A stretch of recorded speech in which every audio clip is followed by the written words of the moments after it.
औज़ु बिल्लाहि मिनश्शैतानिर्रजीम। बिस्मिल्लाहिर्रहमानिर्रहीम। अल्हम्दुलिल्लाहिल्लज़ी जअलना मिनल मुतमस्सिकीन बिल कुरआनिल अज़ीम। सुम्मा सलातो वस्सलामु अला क़ाइलिल मुस्तज़फ़ीन मौलाना व मौलल कौनैन व जद्दिल हसनैन व महबूबे रब्बे सकलैन अबिल क़ासिम मुहम्मद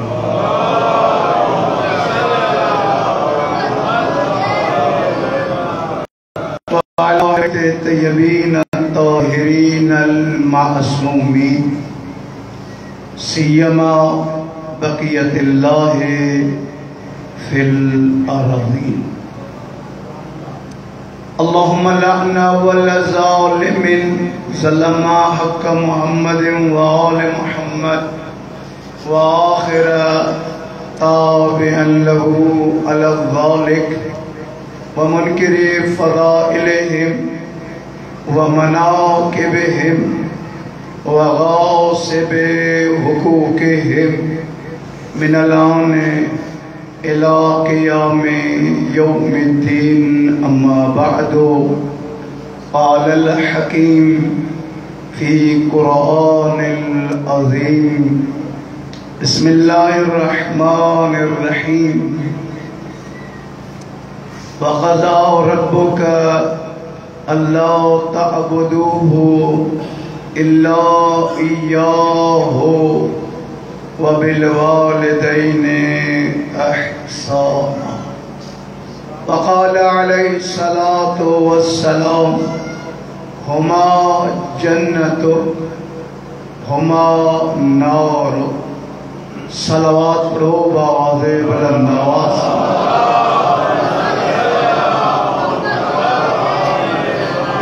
जिन मरहूमीन जी बख्शिश जे लाइ हिन ज़िक्र जो अहतमाम कयो वियो आहे उन्हनि जे छोटकारे जे लाइ बुलंदतर सलावत।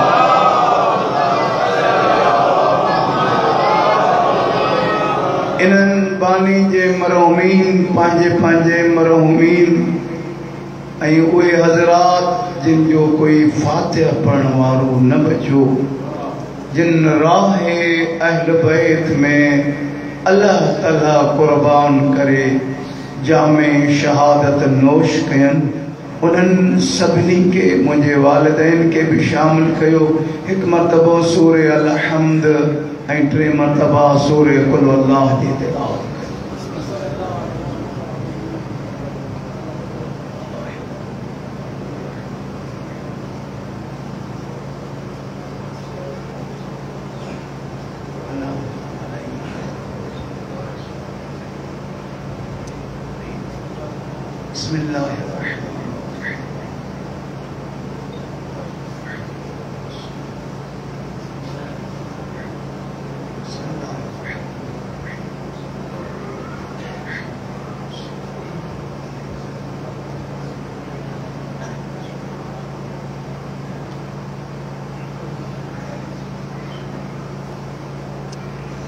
अल्लाहुम्मा अग़फ़िर लिल-मुअमिनीन वल-मुअमिनात वल-मुस्लिमीन वल-मुस्लिमात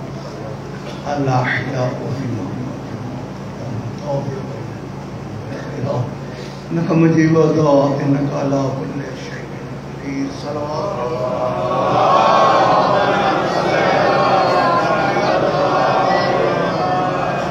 अज़ीज़ो, इस साले सवाब जी मजलिस कंहिंजे वालिद जी त कंहिंजे भाउ जी रिश्ता भी मद्दे नज़र आहिनि। तव्हांजे लाइ अॼु जेको मौज़ू इंतख़ाब कयो आहे, जंहिंखे वेही लिखियो आहे, उहो मौज़ू आहे औलाद जो माउ पीउ सां रवैयो कहिड़ो हुअणु घुरिजे। आम लाइफ में हिकु नंबर ॿियो ॿई या जॾहिं ॻोढ़ा थियनि इन पीरी में हू औलाद खां छा था चाहे। गुफ्तगू जा जेके रुख आहिनि पंजनि चैप्टरनि ते बदला अलाह करे त मां पंजे ई पढ़ी सां पोइ कंहिंखे विच में छॾींदे ॻाल्हि खे मुकमल कयां। नंबर 3, अगर अबे अम्मा सां ईअं हलव जीअं चोॾहं था चाहिनि पोइ तुंहिंजे ज़िंदगी ते असर कहिड़ा मुरतब थींदा।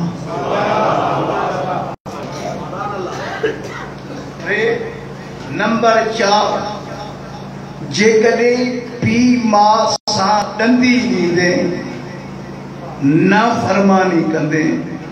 सिंधीअ में जा लय कंदे आखिरजी पवंदे त इहो तुंहिंजी हिन ज़िंदगी ते असर छा छॾींदो, हुन ज़िंदगी ते तोखे सज़ा कहिड़ी मिलंदी। हाणे सम्झ में अची वियो मूंसां गॾु आया न। मां कचहरीअ में विचां पियो तव्हां ख़ैरपुर वारा सुरीला ॿुधंदा हुए त पोइ मां त सफ़ा ठिठ बि बेसुरो आहियां। शर्त इहो आहे जेकॾहिं ॿुधंदव थोरो कॾहिं क्लास जे नमूने सां बि हीअ मजलिस ॿुधंदा कयो। ठीकु आहे, मां चवां पियो दोस्तनि खे मां पाण बेसुरो आहियां पर मां ज़ात जो शीदी आहियां। ईअं बि न आहे की बेसुरो सां बेसुरो आहियां। सम्झ में ॻाल्हि अचंदी आहे न। हिकु सलवात पढ़ो आवाज़ बुलंद आवाज़ सां।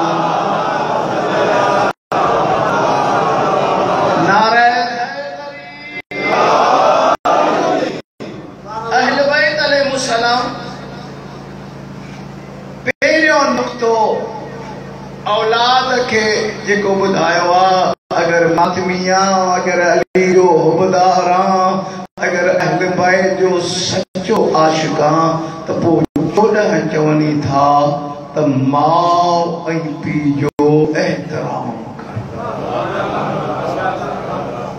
मां हली लिस्ट ॿुधायां हिकु हिकु जूं रवायतूं पढ़ंदुमि त पोइ रस्ते में रहिजी वेंदुमि।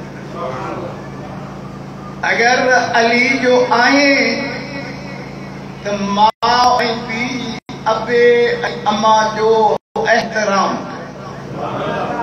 ॾिसण में तव्हांखे हिकु हिकु नुक़्तो ॾिसण में अचे, उहा मूंखे ख़बर आहे त मूंखे केतिरा कलाक लॻा इन्हनि खे ठाहिण में। नंबर 2,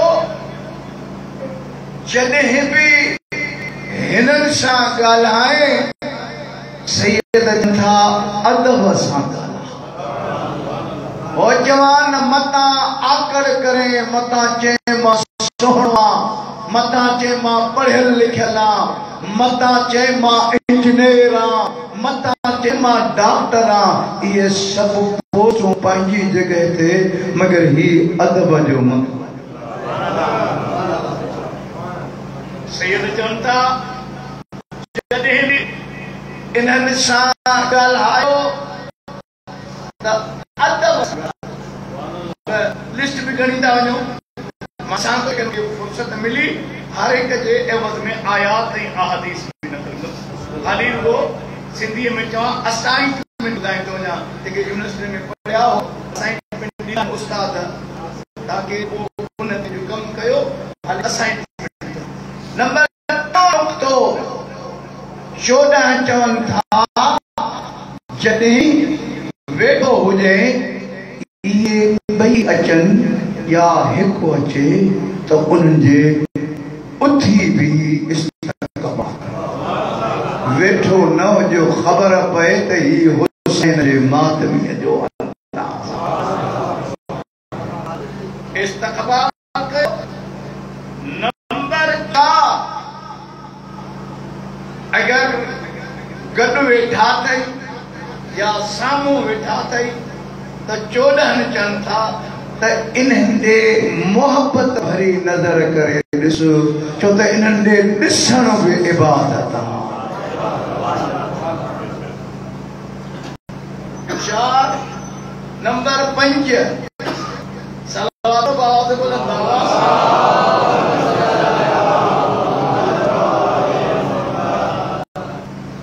नंबर 5, अगर ये पंहिंजे कमरे में वेठा आहिनि, तूं जेकॾहिं अचणु चाहे थो त अबे अम्मा जे कमरे में बग़ैर इजाज़त बि न वञो। पहिरियों पुछो त अम्मा बाबा मां अची सघां थो? जंहिंजा इमाम पंहिंजे पेरोकारनि खे अहिड़ा सबक ॾियनि पोइ उहे बचा त बद अख़लाक न थिया। वो औलाद त माउ पीउ जे साम्हूं न अचे। इजाज़त वठो। नंबर 6 ॻणींदा जो मामलो माण्हू मैथ में मिले कुझु कमज़ोर आहे। सम्झ में ॻाल्हि अचे थी न? हिकु सलवात पढ़ो आवाज़ बुलंद आवाज़ सां।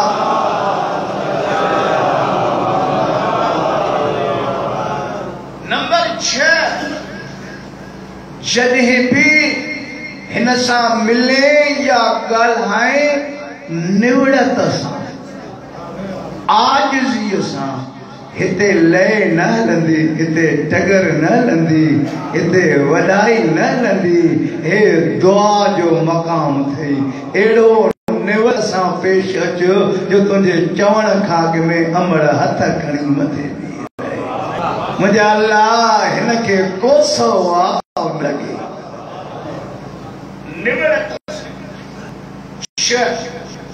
नंबर 7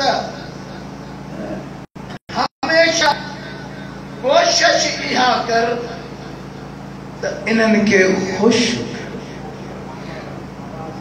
जेतिरो वस लॻे वस ला इहे ॾमरजी न पवनि, नाराज़ न थी। ठीक है, मां पहिरियों लिस्ट तो ॿुधायां ताकि मां बास में वार थियां। आयात अहादीस जेके मां नोट कयूं इहे बाग जो मन। उन खां बाद में 8 जेकॾहिं अचे थो ॿाहिरि ॾिसे थो अमड़े को कम थी करे या अबो को कम थो करे, वेही न रहो, उनके कम में उन्हनि सां मददगार साबित। नंबर 9 अबे अमा सां तुंहिंजो सदाई मेहर वारो रहियो हुजे। सम्झो था मेरी ॻाल्हि सम्झ में अचे थी या न? छो त गिलास नमूने आहे त पोइ तन को वाह वाह थींदी न नारो लॻंदो। मुंहिंजी मजलिस तॾहिं कामयाबु आहे जॾहिं कुझु खणी वञो। हर हिकु चए त हुसैन जे मजलिस मां पिनी आयो आहियां ऐं उहो अमली सबूत घर में माउ ऐं पीउ जी कढी। उन खां बाद में अगर तूं ॿाहिरि ड्यूटी अथई, अगर सर्विस वारो आहे, अगर कारोबार वारो आहे, हुननि जे चवण खां अॻ में हुननि जी माली मदद कर। उन खां आज क्या काउं नंबर थियो 9 त थी आहे हाणे एतिरो बि मां हिसाब में बोल कोन्हे ॻाल्हि करी। नारे हैदरी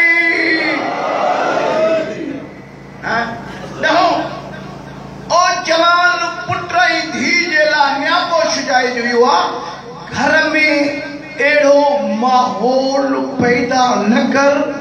जो पीउ मां पारा ते ॾियण ते तयारु थी वञे।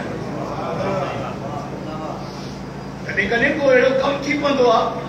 जो हो न चाहींदे बददुआ जे लाइ उन्हनि जी ज़बान खुली। सैयद जनता अहिड़ो कमु न कर। नंबर 11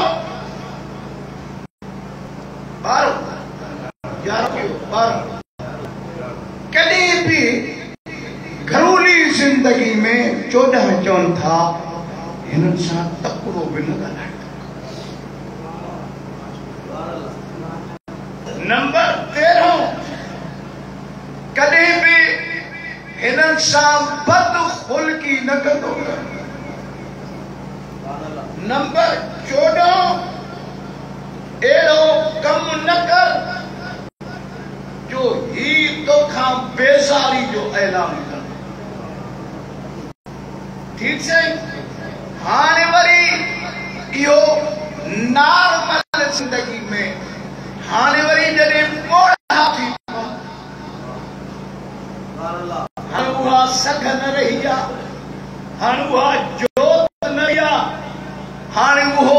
कुदरत नाहे हाणे उन हद में उहा ताक़त नाहे हाणे पीरी जे तरफ़ अचनि क़ुरान मजीद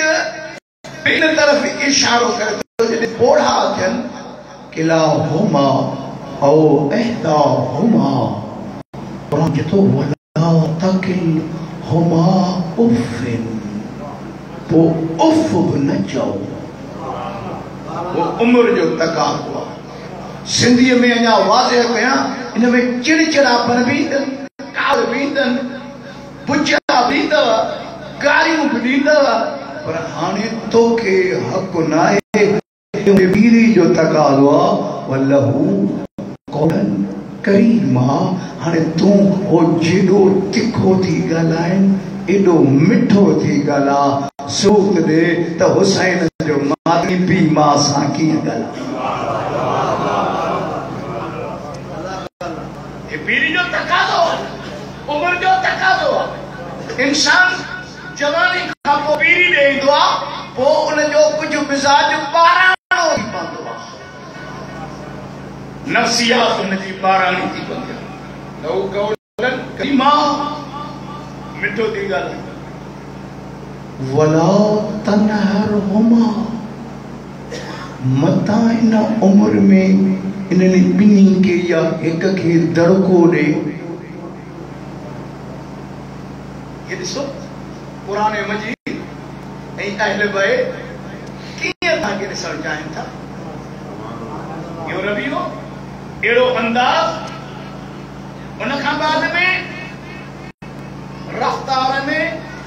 ऐं इन शइ सां गॾोगॾु मासूम फरमाइनि था इहो उम्र जो तकाज़ो आहे त इन्हनि जे साम्हूं लुड़ब न कजो जॾहिं पीढ़ी अचे लुड़ न कजां गुस्से सां ॻाल्हाइजां मतां आह निकिरी पए कुझु न बचई इहो उसूल सवाल सलवात प्रभु आवाज़ बुलंद आवाज़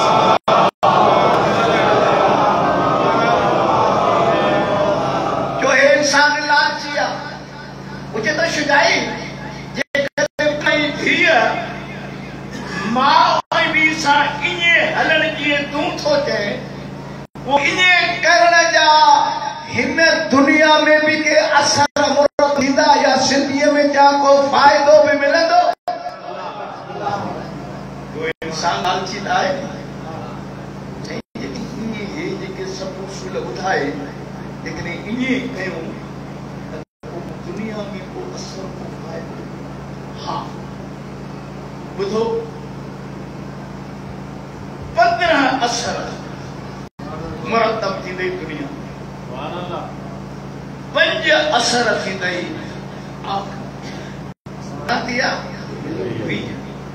पहिरियों इमाम के थो जीअं सैयदनि तोखे माउ ऐं पीउ सां हलण जो रवैयो ऐं अंदाज़ ॿुधायो इन ई रवैयो अख़्तियार कंदे पहिरियों तुंहिंजी दौलत में इज़ाफ़ो थींदो अहिड़ी जाइ तां माल ईंदे गुमान ई नंबर ॿियो सिर्फ माल न ईंदई नंबर ॿियो हुन वाइदो कयो आहे तुंहिंजी उम्र बि वधाईंदो नंबर टियों तूं हिननि सां ईअं हली ॾिस तुंहिंजो घर तो सां हिन खां वधीक प्यार कंदो समझ में अचे थी या न बुखारी जा हवाला ॿुधण वारो कॾहिं उसूल काफ़ी जो बि रवायत न कयो समझ मां हिते चङी तिरमिज़ी बुखारी जा हवाला ॼाणां थो बि न रहणो आहे हींअर ॾिसनि पिया था त जुमिले जो रवैयो ई तब्दील आहे जो अंदाज़ ई ॿियो मां साजिर विचां में मरहबन त मूंखे बि मारणु अचे थो मूंखे हिते बीहंदे 45 साल थिया आहिनि मां अहिड़ो मारे ॾेखारींदो मां जो उथी न रहणंदो आहे पर असल मक़सद इहो आहे त हितां कुझु खणी वञे यार पानी निड़ी ते अची पहुतो आहे वरना रुगो अड़े पवंदो हेॾो अरसो हिन दर ते नौकरी ॾिनई तुंहिंजो अबे अम्मा सां बि रवियो भलो न रहे असर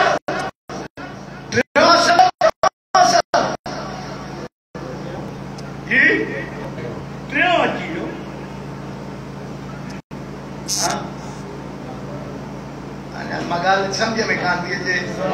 जो रवियो ई मां अंदाज़ ई जो अॼु अख़्तियार कयो आहे कॾहिं हीअं बि मजलिस बल्कि अञा दुआ आहे अल्लाह करे हीअं मजलिस ॿुधो मजलिस जे ख़त्म करण खां पोइ दुआ घुरण खां अॻु में पोइ उन मौज़ूअ ते सवाल कयो जवाब असां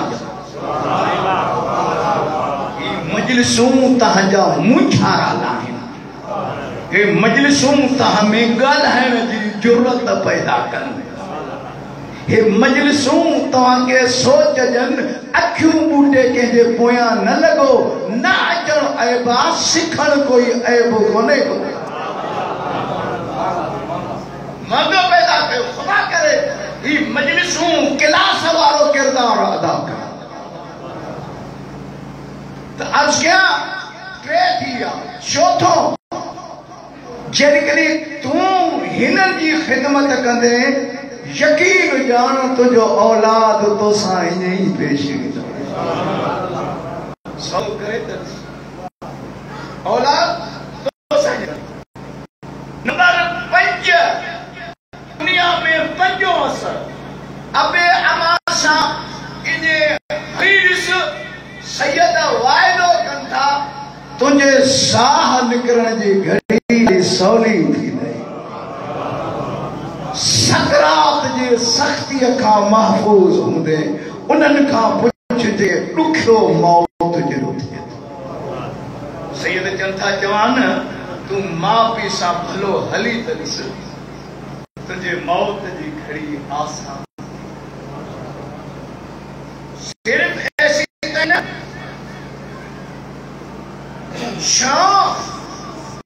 जॾहिं तूं इन्हनि सां भलो थी हलंदे यकीन ॼाण हिन मजलिस में कसम सां थो चवां वो ज़िंदगी जो मिठो फल तूं खाईंदे ज़िंदगी जो मिठो फल तूं खाईंदे सतो याद रखजा इएं हली त ॾिस सतो असर थींदई त हुनजे डमर खां महफूज़ जंहिंजे हक़ में मां दुआ करे उनखे को कोसो आव लॻंदो इनखे रवायत मां पढ़ियमि कि मासूम फरमाए तो मां जे पेर खे चुमी पाइण काबतुल्लाह जी चौंठ खे चुमी पाइण लखे वञे ते घर में भले मेरो पेर हुजे चुमी पाए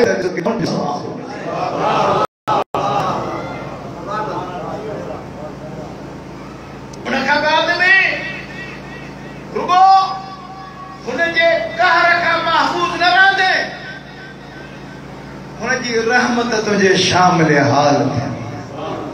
फरिश्तो मुंहिंजे न बंदे खे ॾुखियो न ॾिसो इन ते मां जे दुआ जी रहमत गॾु थिए नाउ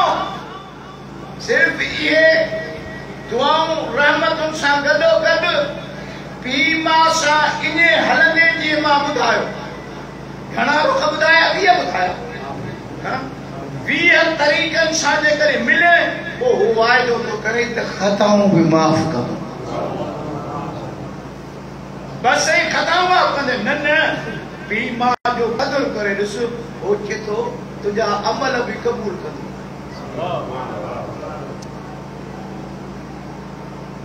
यारों इन खिदमत जो असर इहो आहे तुंहिंजे वजूद में तक़वा जो मलको पैदा कंदमि तूं हक़ीक़ी माना में मुतक़ी थींदे पारो सिर्फ तक़वा न तोखे खैर कसीर अता कंदमि तुंहिंजे दिल में चोॾहनि जी मोहब्बत जो ॾीओ ॿारींदमि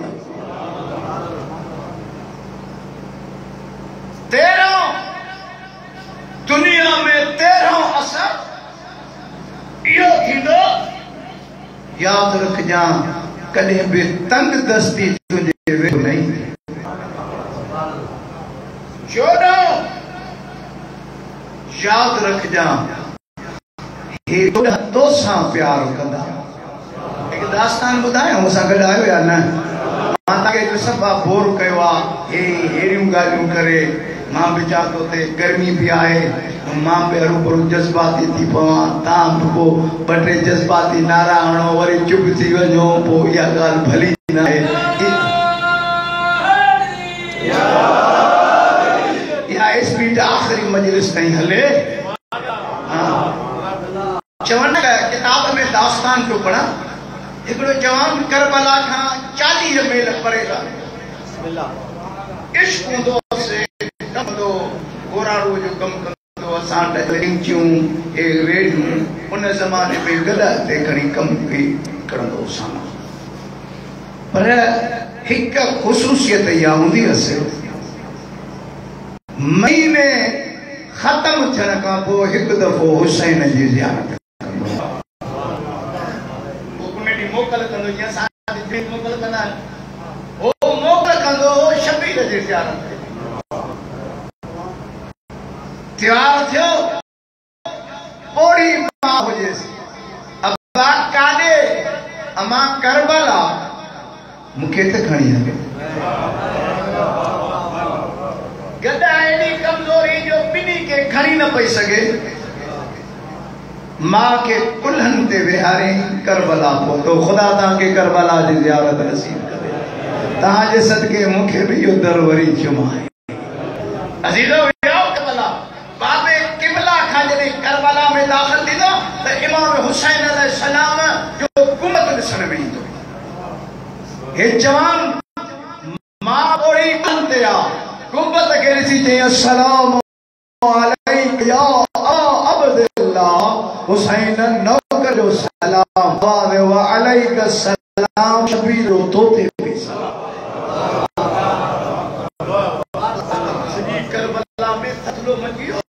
ये समय ते बेचारे जा हाथ फाटन डाटन सा सलाम आरन जाई हथ बिन पाड़े निशाना पाता से ही आहे केड़ी शे जे के हुसैन सलाम जो जवाब सजी राज बुधो मां के जनो मां पी जी खिदमत करे त दिस पो हुसैन हिते भी सलाम जो जवाब दी केसो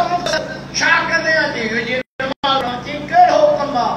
जो हुसैन के एडो वणियो आ जो शबीर तो के जवाब दिनो आ सजी करबला जवाब दो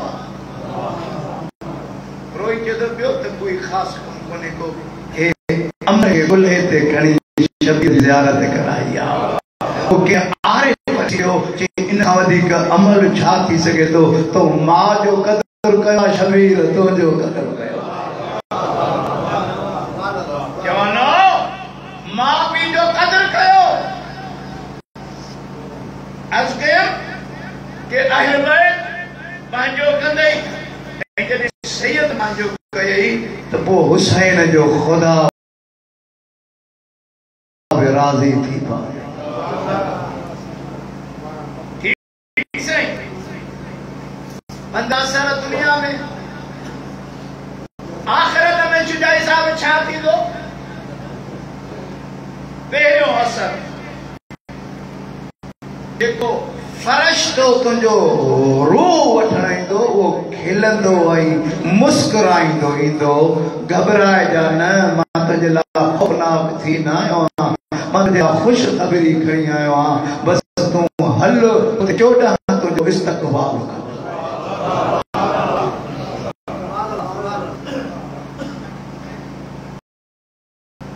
ऐं सिर्फ़ ऐसी ताईं न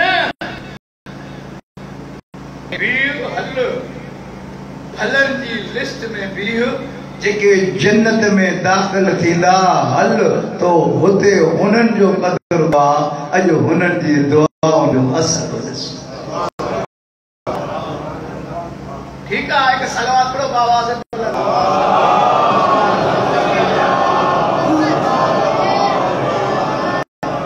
अल्लाह सिर्फ यो असर न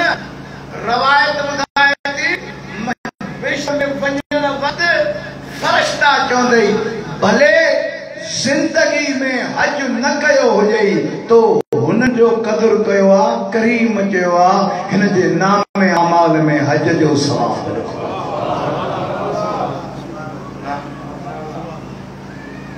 उन खां बाद में सिर्फ ऐसे ताईं न यकीन जान भरोसो कर तुंहिंजो हिसाब किताब भी सोलो थी ठीक है सलवात पढ़ो बाबा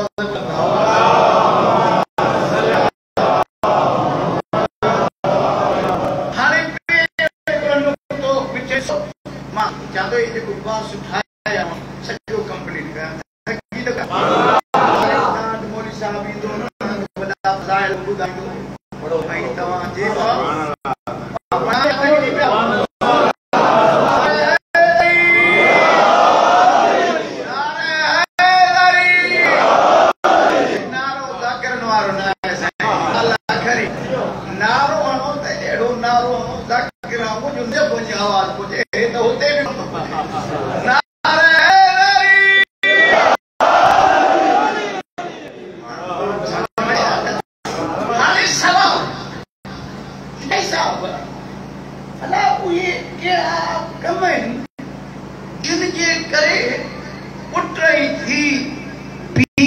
जो नाफरमान सॾो पोइ ॿुधायां त नाफरमानी जा असर छा हूंदा अहिड़ो त मर्द ॾिसो नी त इहो कीअं थींदो आहे पहिरियों सबब अबो अमा डमर बोतल हेड़ा जॾहिं पी मां खे ॾुखाइबो आहे अल्लाह न करे बच्चो एड़ो थी पए जो मां पी दुखी एड़ो कम कंदा थी पवंदो ऐं यादि रख तूं कयो आहे